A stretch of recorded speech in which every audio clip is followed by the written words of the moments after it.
Assalamualaikum warahmatullahi wabarakatuh. Siswa sekalian, materi kita selanjutnya adalah tentang sejarah penemuan teori sel. Pengetahuan tentang sel dimulai dengan ditemukannya mikroskop oleh Robert Hooke. Tetapi sebelum Robert Hooke, Francis dan Zacharias Janssen serta Galileo Galilei telah memulai menemukan mikroskop sederhana pada tahun 1590, sehingga mereka dapat melihat benda dengan perbesaran 10-30 kali. Ini merupakan awal sejarah penemuan sel. Kemudian Galileo Galilei pernah mempergunakan mikroskop sederhana.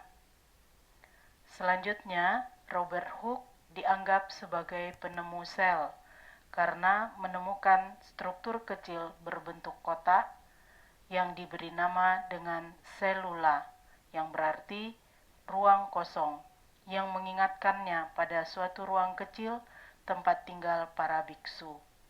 Sel dibatasi oleh ruang kosong. Demikian pendapat Robert Hooke. Kemudian Anton van Leeuwenhoek menemukan protozoa. Dia mengemukakan pendapat sel merupakan satuan struktural kehidupan.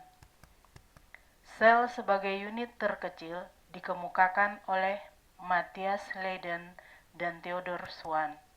Matthias Leiden menyimpulkan bahwa tanaman terdiri dari sel, sementara Theodor Schwann melaporkan bahwa hewan juga terbuat dari sel dan mengusulkan dasar sel untuk semua kehidupan, sehingga sel merupakan unit terkecil dari makhluk hidup. Semua makhluk hidup terdiri dari sel. Teori mengenai jaringan dikemukakan oleh Wren, yang menyatakan bahwa jaringan tumbuhan dan hewan dibangun oleh sel-sel. Kemudian protoplasma diteliti oleh Felix, Johannes, Robert, dan Max. Felix menganggap bagian yang penting dari sel adalah cairan sel, dan dia menggunakan istilah sarkot yang berarti daging bagi material yang menyerupai gelatin di dalam sel binatang. Substansi ini kemudian juga ditemukan pada sel tumbuhan. Johannes mengemukakan istilah protoplasma untuk cairan sel. Proto berarti pertama, plasma berarti cairan. Robert Brown mengemukakan bahwa sel adalah suatu massa protoplasma yang berada dalam ruang yang dibatasi oleh membran sel yang memiliki inti. Max berkesimpulan bahwa dasar fisik dari kehidupan adalah protoplasma. Lalu ia mengemukakan teori protoplasma, sehingga lahirlah teori berikutnya bahwa sel merupakan unit fungsional kehidupan. Rudolf Virchow mengemukakan omnis cellula e cellula, yang artinya semua sel berasal dari sel. Pernyataannya bertentangan dengan gagasan bahwa kehidupan dapat muncul dari materi tak hidup, atau teori generasi spontania, proses di mana kehidupan dimulai.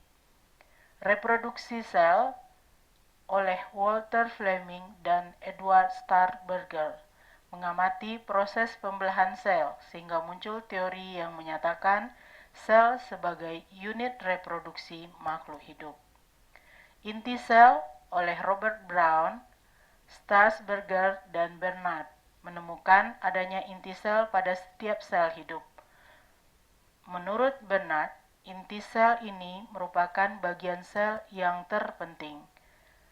Penemuan tentang sel-sel tadi melahirkan teori-teori sel. Yang pertama, sel sebagai unit struktural, didasari oleh pendapat Matthias Leiden dan Theodor Schwann, yang menyatakan sel merupakan unit terkecil dari makhluk hidup, atau semua makhluk hidup terdiri dari sel.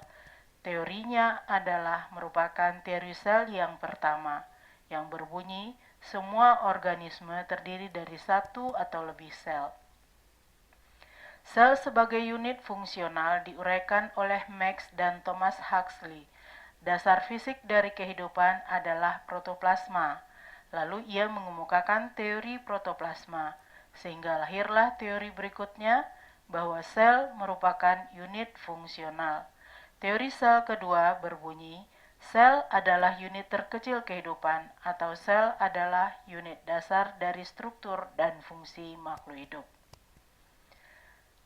Yang ketiga, sel sebagai unit reproduksi diuraikan oleh Rudolf Virchow. Sel berasal dari sel yang sebelumnya.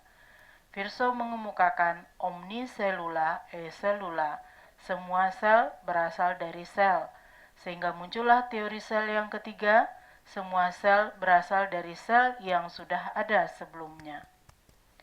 Kemudian sel sebagai unit hereditas diuraikan oleh Bovary. Aliran energi terjadi dalam sel. Informasi hereditas atau DNA yang diturunkan dari sel ke sel. Kemudian semua sel memiliki komposisi kimia dasar yang sama. Demikianlah materi tentang sejarah penemuan sel.